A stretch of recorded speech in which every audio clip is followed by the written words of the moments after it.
Hey story lovers, welcome to episode 10 of A Thin Line Between Us. When a tense trip to Pyongyang thrusts Damilola and her guarded husband, Jihoon, into deadly crosshairs, they are forced to run for their lives. But as unexpected protection, hidden truths, and strange domestic moments begin to melt the ice between them, Damilola starts to wonder if the man holding her hand is truly the husband she thought she knew. Get your snacks and relax as we dive in. For the first time since I had met Jihoon, I saw fear in his eyes. It was a look I had never witnessed before, the look of a man who understood the gravity of what was about to unfold. I remembered the pepper spray I had carried for so long, not thinking I'd ever need it. But in that moment, it became my salvation.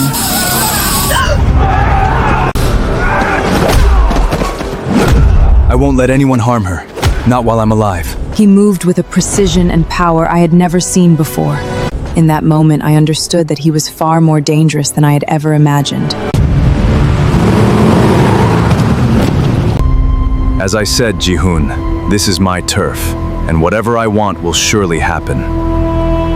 Do you still not understand what I want to do? I'm gonna sleep with your wife right in front of you. After that, I'm gonna kill her, and then I'll kill you. And the sweetest part? There is nothing you or anyone can do to stop me.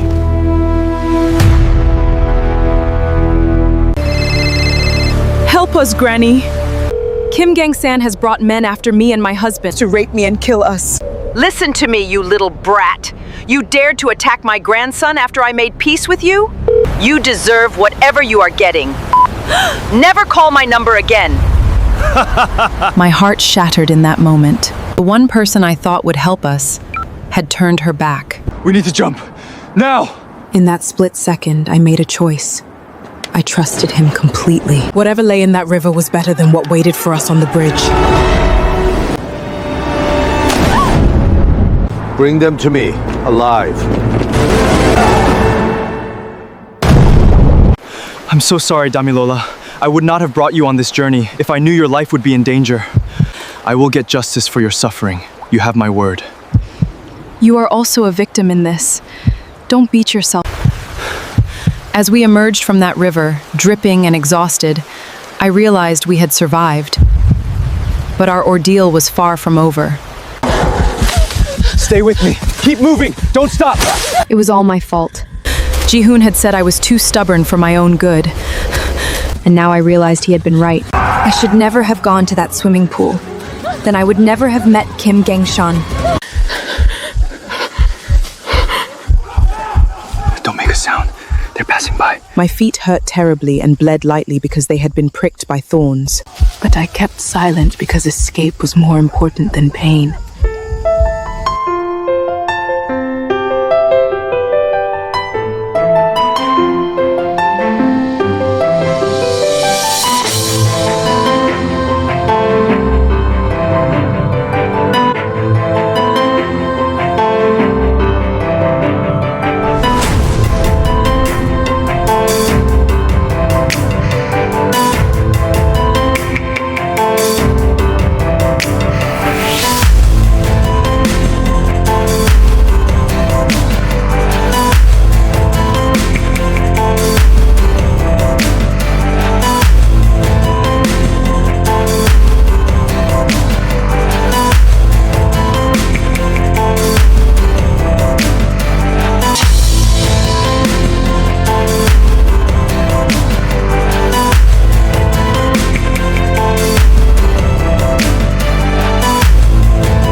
For the first time since I had met Jihoon, I saw fear in his eyes. He let go of my hand and balled his fists as he assumed a fighting stance. When Kim Gang-san's dogs began to approach, my eyes lit up as I remembered the pepper spray I had put inside my bag. Back then, I didn't think it would come in handy, but I just carried it because it gave me a sense of security without Jihoon. Who knew I would need it so soon? Taking it out of my bag, I sprayed it at the men who had approached us. They cried out, falling to the ground as they had not expected it. Merely inhaling it made me feel very uncomfortable. I could not imagine how much pain the eyes of the men were in. Jihoon turned and briefly smiled at me as he proceeded to kick the men who had already fallen to their knees. Despite seeing his men on the ground, Kim Gang-san did not make any move, but just kept smiling at us with his arms folded.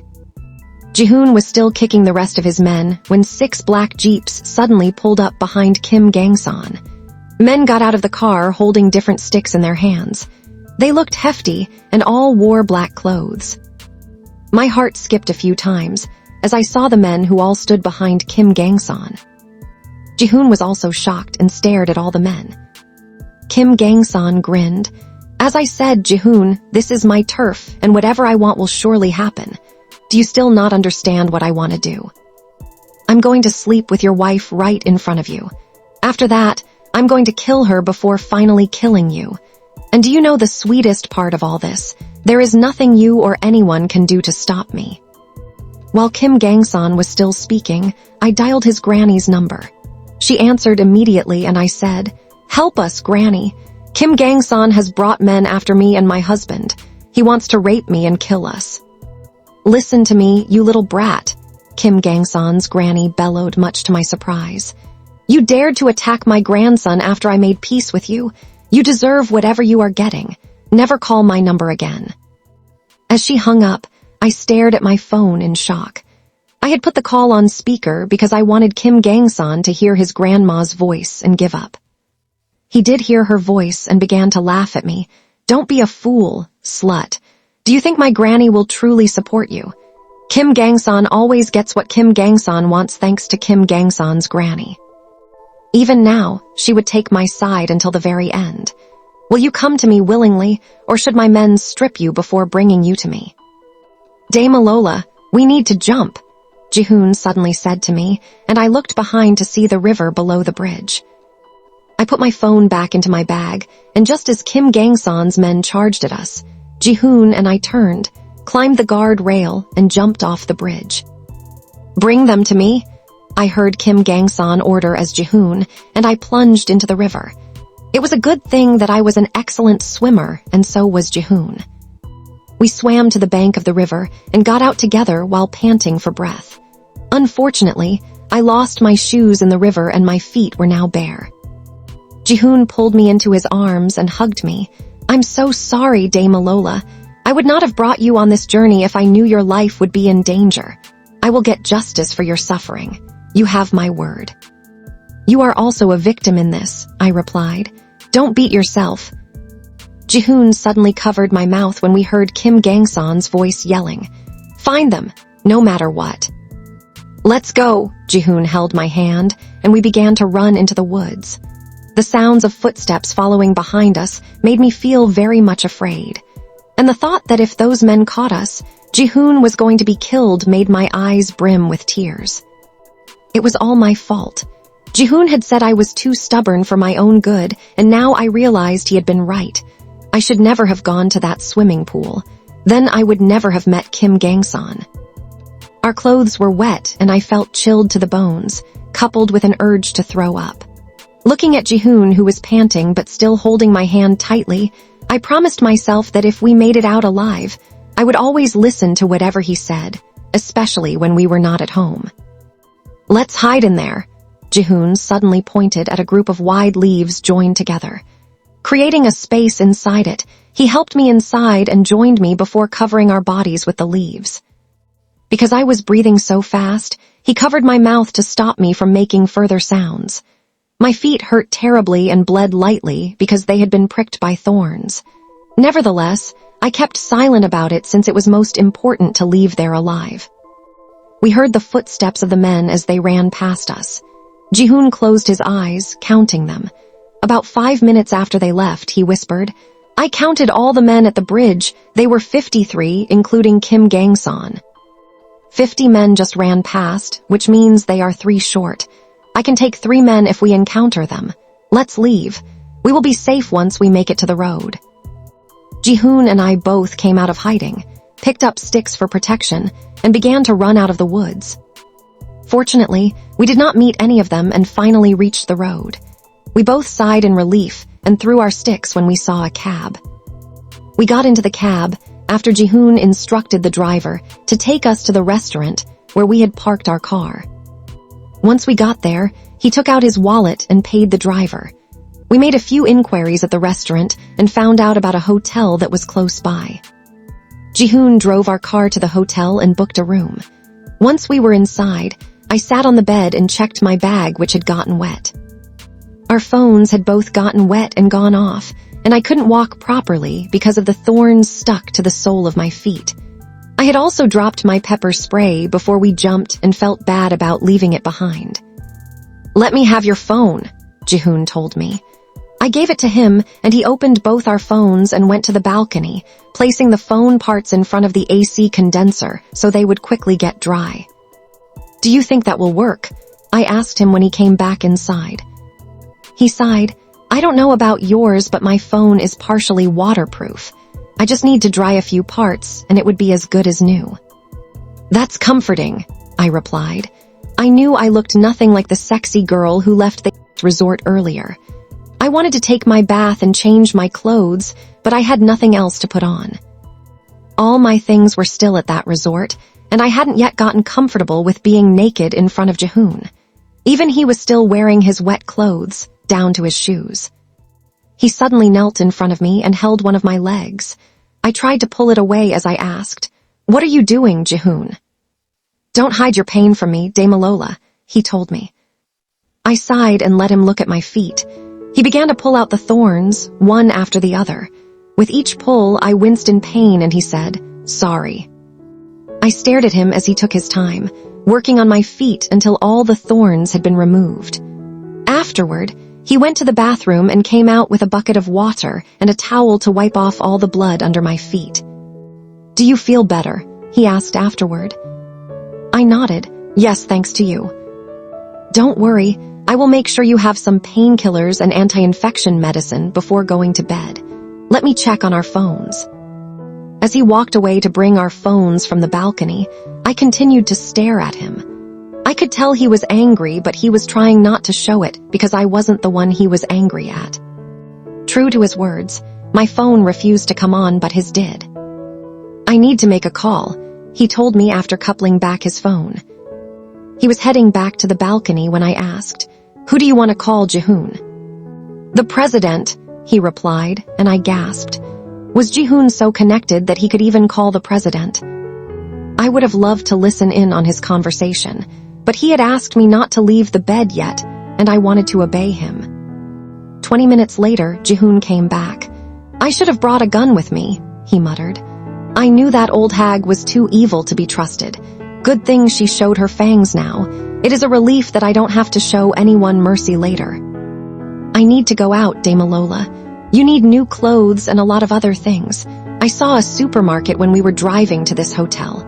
I'll get everything there and be back soon." I wanted to ask Jihoon how his conversation with the president went and who the president was, but I didn't get the chance. I got up immediately after hearing his words. "No, Jihoon, you can't go out. Please, it's not safe out there. I don't want those people to harm you." "I can take care of myself," he replied. "No matter what happens, don't come out if you do not hear my voice. Stay on the bed so your feet won't be in pain." "No, Jihoon." I tried to stop him, but his mind was made up. He carried me and placed me on the bed. "I'll be back, wifey. Don't open for anyone." I finally waved him goodbye and still got up to lock the door after him. I had wanted to go with him, but he refused. My heart was racing uncontrollably, and I couldn't bring myself to sit. I kept worrying that Kim Gangsan would hurt him and kept packing up and down until I heard a knock on the door, 30 minutes later. I heaved a sigh of relief and ran to the door to open it, but then I stopped and asked, "Who is there?" The sound of Kim Gangsan's laughter made me instinctively take so many steps backward that I fell on the bed. "Who else would it be if not your beloved Kim Gangsan?" he asked. I felt as though my heart was going to explode. Had he gotten to Jihoon? Was he still safe? All of these were questions I wanted to get answers to, but without my phone working, how could I call Jihoon? "You can't run from me. I told you Pyongyang is my turf." Kim Gangsan's voice was very loud as he spoke, and it sent shivers up my spine. It's time to give me what I want, slut. Open up right now, otherwise I will break down this door, he threatened.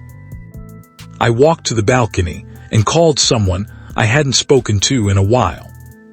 If you're calling me today, then the world must be about to come to an end, President Do Hyun said to me when he answered my call.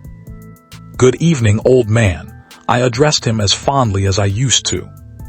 He laughed. I see you still take pleasure in getting on my nerves, so tell me what gives. I'm afraid this isn't a courtesy call, Godfather. I went ahead and explained everything that Damilola and I had experienced in Pyongyang to President Do Hyun. He became my godfather when I was 18. At the time, he was not the president of my country but just a businessman. My father had just revealed his lover whom he had been cheating on my mother with, and it turned out that they'd had a son together for years. His company, which was his, and my mother's sweat was sold to Lee Do Hyun, who was a wealthy businessman. Even though it was a small company then, I sought to buy it back because it had my mother's sweat. I approached Do Hyun and confidently told him I was going to buy back the company because my mom had put in so much effort to make it what it was. Impressed by my audacity, he dared me to come up with 50% of the company's worth, and he would let it go. With the little knowledge I had about the stock exchange, I took a wild gamble and invested all my savings, and that of my mom too, into buying stocks. It yielded good results a few months later, and I went back to Do Hyun to buy our company back. Do Hyun was impressed with me. He kept his word and sold the company back to me. After that, he made me his godson and became both a father and a mentor to me. I learned a lot about business from him, but we grew apart when he delved into politics.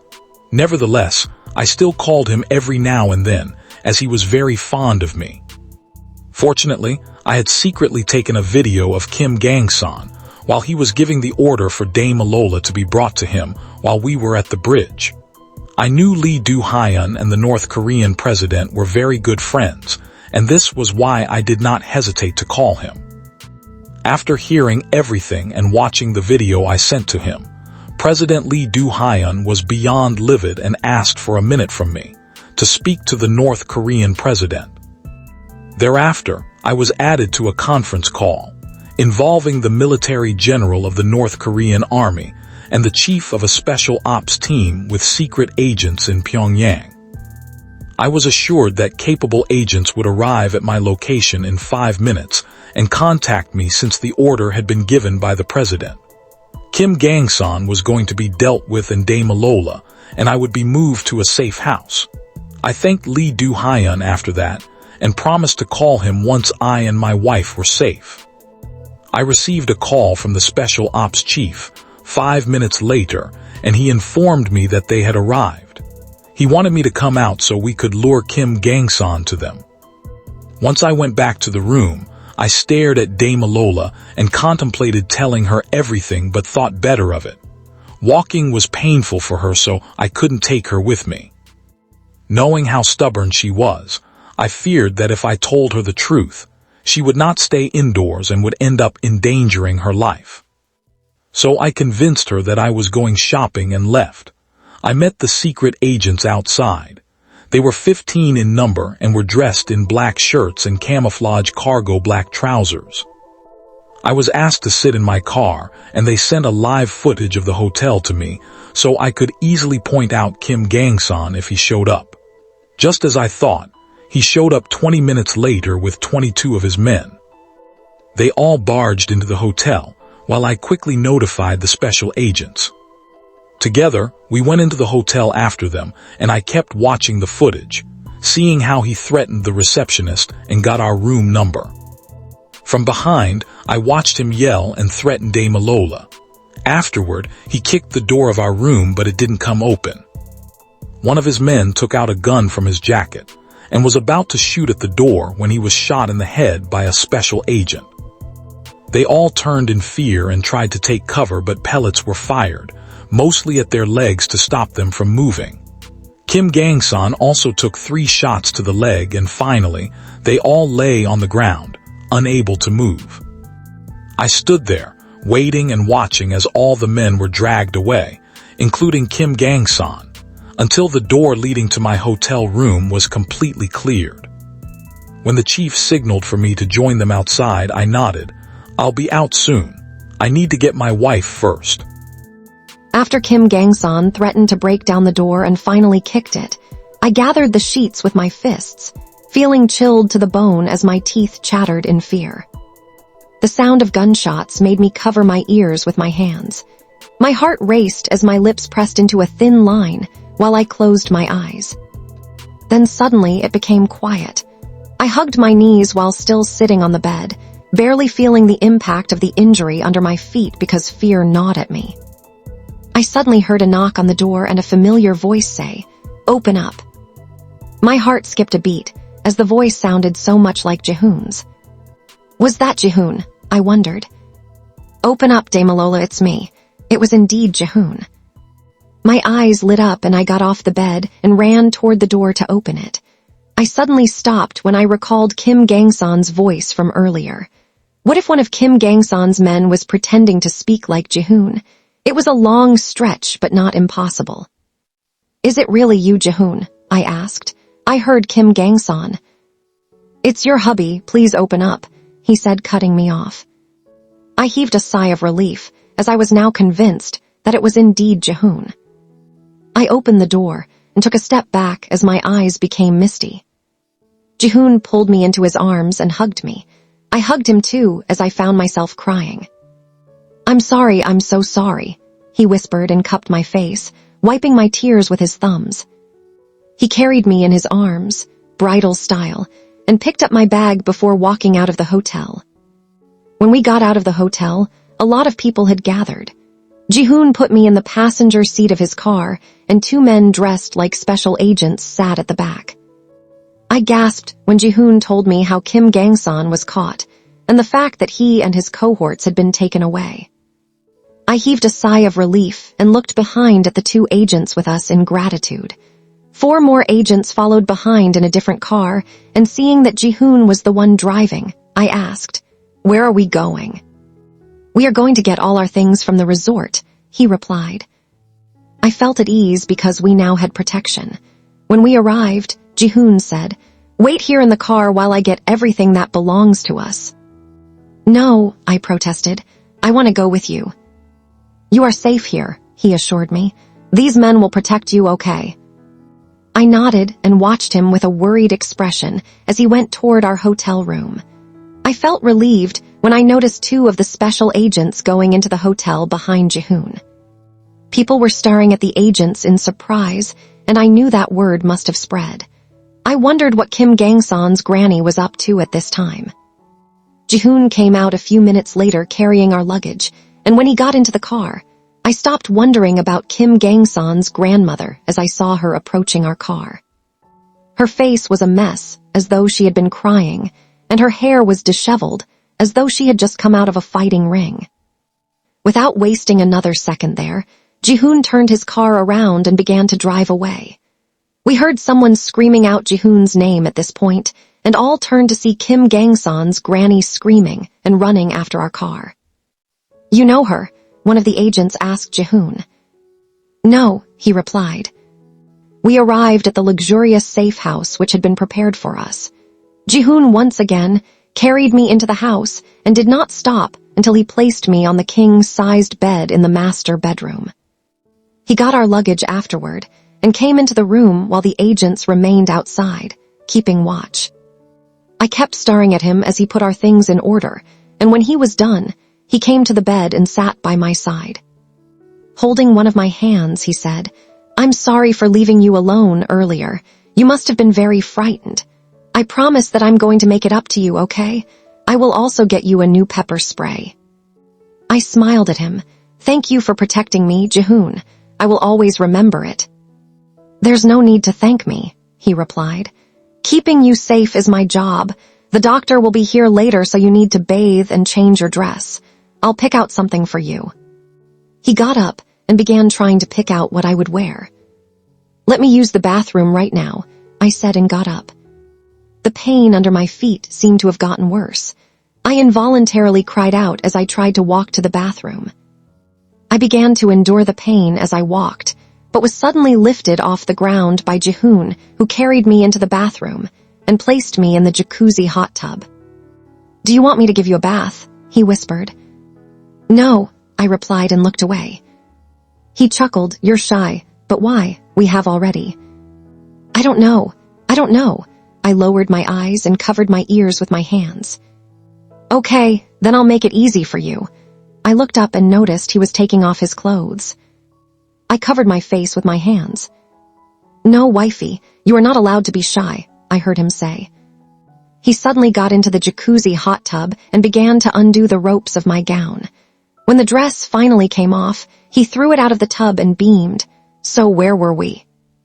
I gulped, knowing that there was no way I could escape sweet moments like that in our relationship. Jihoon's hand landed on my face, softly pulling my cheek. Afterward, he ran his fingers along my bosom as he whispered, You shouldn't be shy in front of your husband." I smiled at him and tried to get rid of my feelings of embarrassment. Who says I'm shy? I am Damilola, and feelings like shyness do not exist in my book. He threw his head back and laughed. "It's hard to believe you when you keep contradicting yourself. You just have to prove me wrong." I nodded, held his face, and placed a quick kiss on his lips. Obviously pleased, he ran his thumb along my lower lip as he replied, "I can see you have learned, my feisty wife." I never knew being bathed by a man could feel so amazing, especially a man like Park Jihoon. Once we were done, he carried me out of the jacuzzi and patted my body dry with a towel. Afterward, he took me back to the bedroom and placed me on the bed. "Don't move," he ordered when I tried to get up. I had completely forgotten that my feet were still sore. "Tell me which of these 2 clothes you would like to put on." He showed me a robe and my favorite pajamas. "I'll go with the pink," I replied, pointing at the pajamas. He returned the robe and helped me put on the pajamas. Afterward, he changed out of his towel, putting on a black robe before lying beside me on the bed. After a brief moment of silence, he said, "Let me call the doctor and find out if he is close." After speaking to the doctor, he assured me that he would arrive in no time. "Thank you," I replied. "You're welcome. Tell me, Damilola, before you were brought to me to become my wife, what was your dream?" he suddenly asked out of the blue. "My dream," I smiled as I tried to remember. Back then, I was so much in love with Timon. Thinking about it, I could not understand why I had loved him so much. There was nothing really special about him. Yes, his family was well-to-do, but I shook thoughts of Timon off my mind and focused on the question Jihoon had asked. My dreams for myself were simple back then, but what I wanted most was to work hard, get a good job, and support my parents who were working so hard to fend for me and my brother. "You didn't have any dreams?" Jihoon asked when I kept silent for a while. "I don't know if I can call this a dream," I replied. "However, I have always wanted to give my parents a quality life. Seeing especially my mom struggle so much always made my heart ache." It was funny because I wasn't really the ideal daughter. I didn't always do things the way my mom wanted. Nevertheless, I wanted her to be happy and I didn't want to see her work so much. I also didn't like it when she cried. Perhaps this was why when she cried before me, I gave in to her request and left everything behind, agreeing to become your wife. I guess I should thank your mom for pushing you to marry me. But since she had no interest in money, why did she convince you to marry a man you both had never met? I recalled the things my mom had said the last time I saw her and sighed. "I will tell you everything some other time. I promise." He nodded. "Okay. The Christmas holidays are approaching and will be here in a few weeks. As usual, all my family members will come together and we will spend it in one of my villas. I will officially introduce you to everyone during that time."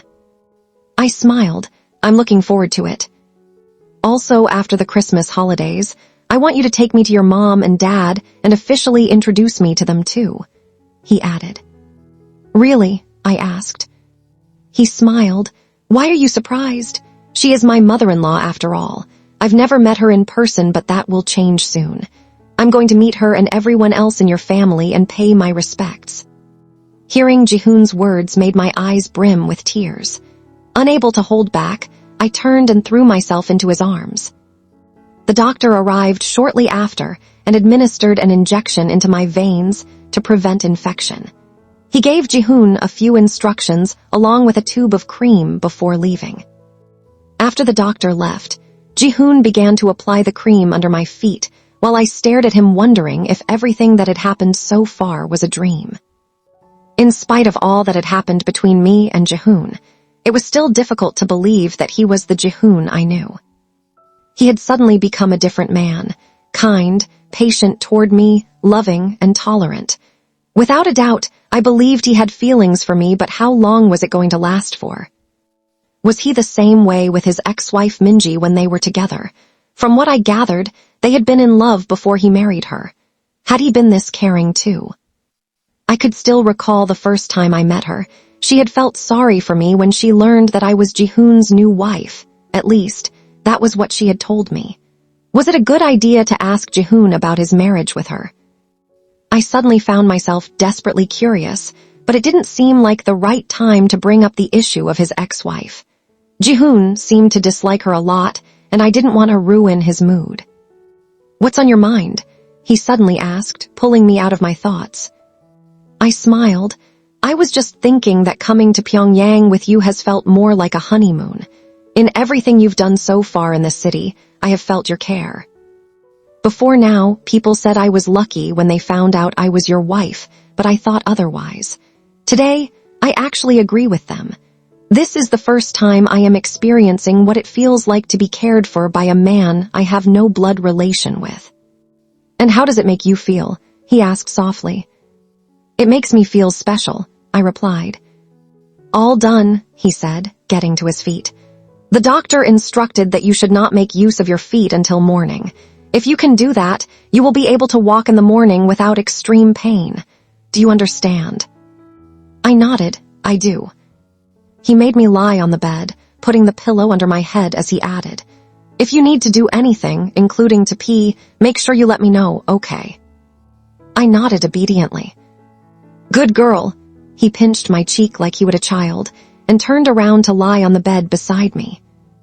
I could feel his eyes on me, even though I had my back to him. Unable to bear it anymore, I turned and my eyes met his. I could see that he was happy and the feeling was mutual. We kept staring at each other until I drifted off to sleep. I opened my eyes in the morning to the painful feeling of my stomach biting. My stomach was acting up again, and I knew I was hungry. I realized that lately, I must have been eating something that I ought to avoid.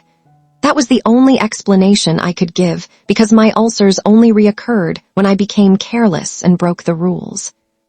It was still so early, and Jihoon was still asleep. Perhaps because of everything that happened the previous day, I did not want to disturb his sleep. I got off the bed and true to the doctor's words, my feet no longer hurt. I just had a tingly feeling, and that was bearable. I began to search for the kitchen since the house was very big. I was going to eat whatever I could find. The only food available in the kitchen was a few packs of noodles. "This is good enough," I told myself as I picked up a pack and desperately tore it open. Damilola. I was about to chew the noodles raw when I heard Jihoon call my name. "Damn it!" I cursed inwardly and forced myself to smile as I turned. Before, I wouldn't have cared about Jihoon's opinion and would have stuffed my face with the noodles anyway. However, I suddenly cared about what Jihoon thought of me and worried he would think I was a wild animal if he saw me chewing raw noodles. "Good morning, Damilola," he said to me. "I heard noises and woke up. When I didn't find you in bed, I followed the sounds and found you here. Are your feet okay? Are you hungry?" I smiled, trying to downplay the extent of the pain my stomach was in. "Good morning, hubby. My feet are no longer sore. I woke up feeling a little hungry and decided to make some pasta. I was about searching for a pot when you called my name." He walked closer and took the noodles from me, saying, "I don't think one pack would be enough. It's just a few minutes after 5. Go back and rest and I'll cook the noodles for you." My eyes widened in shock. "You will do what?" Seeing the surprised look on my face, Jihoon chuckled. "What do you think? I will burn down the kitchen. I learned how to cook when I was young because back then, I didn't want to rely on anyone. I wanted to ask him what the situation was like back then, but I was too hungry to form the words. I stared at him as he put the pot on fire and began to cook the noodles. Seeing that his attention was no longer on me, I took advantage of the opportunity and walked closer to the pack of noodles.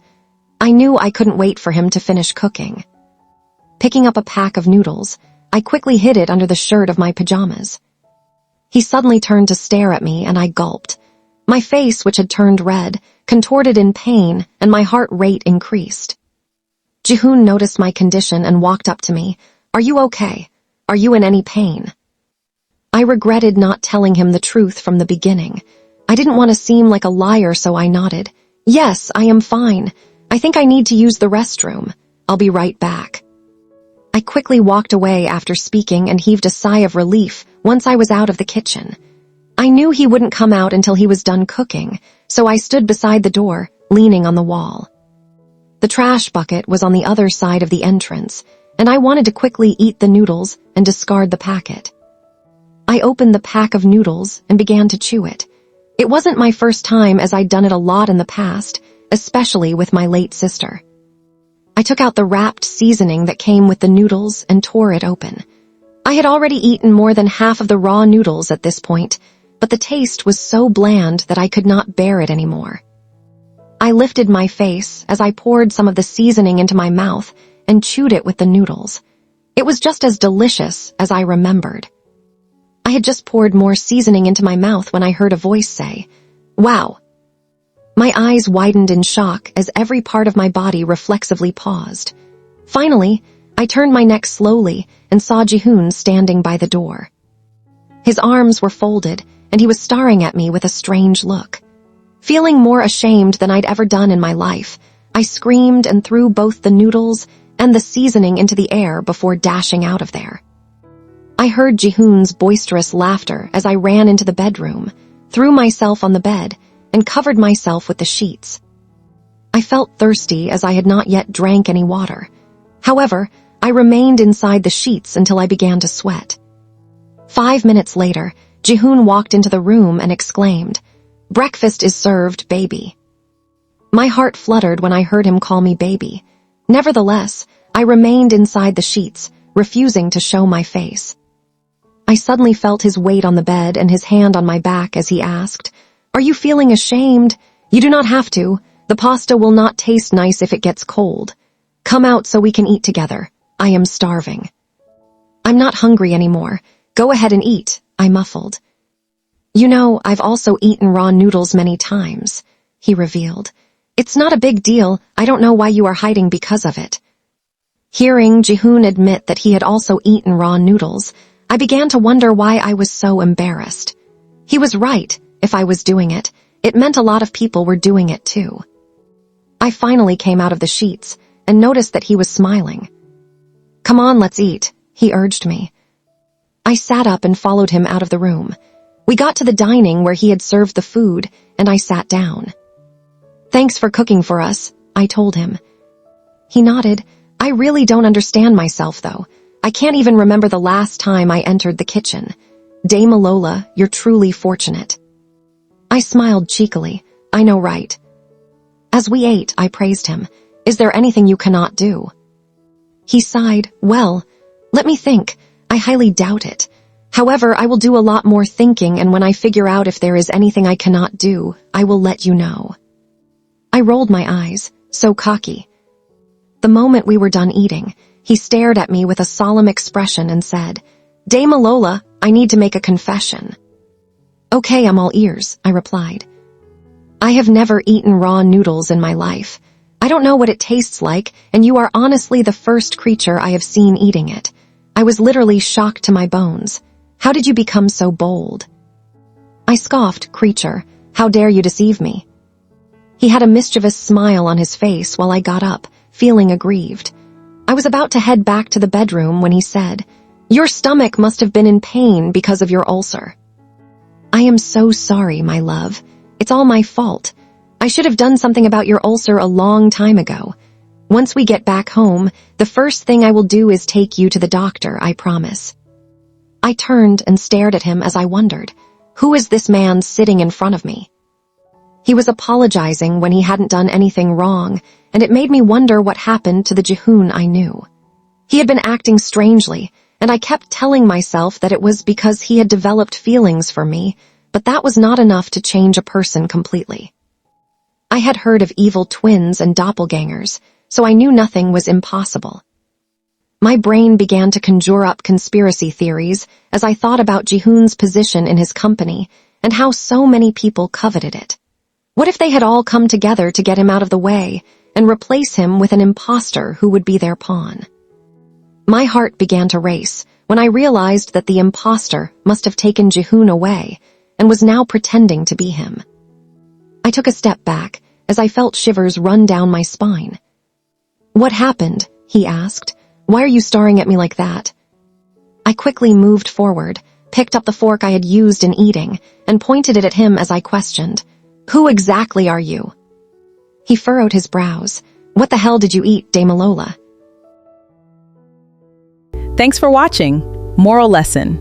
Adversity has a way of stripping away pretenses, showing us that true connection is built in life's most vulnerable and unexpected moments.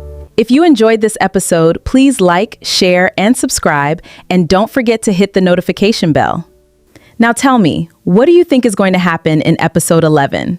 Drop your predictions in the comments below. See you in the next episode.